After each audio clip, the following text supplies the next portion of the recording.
The Australian government says it'll continue to push for the removal of all US tariffs after President Donald Trump unexpectedly floated a new baseline import tax for the world.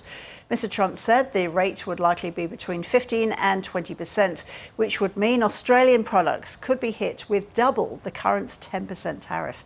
Here's political reporter Isabel Rowe in Parliament House. Hi, Isabel. So where are we up to with Australia's trade negotiations?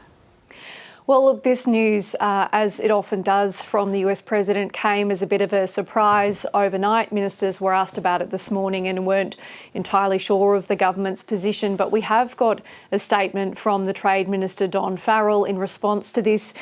He says that our position is unchanged, that any tariffs on Australian goods are unjustified and an act of economic self-harm. So the government is, I guess, pushing the line that it has done when it has come to these trade negotiations with Donald Trump, that any tariffs are bad, both for US citizens and for Australia, and that it wants to have those tariffs removed altogether. But the government is tending to be quite cautious in immediately responding to these sorts of comments that come out of the US, because, as they have often found, they do end up changing without much notice.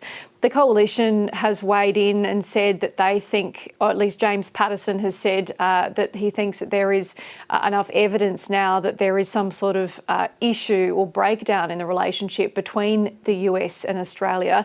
Those are the comments that he's made on Sky this morning. But, this situation is something that the US president, of course, is placing on all countries as he goes about his trade negotiations.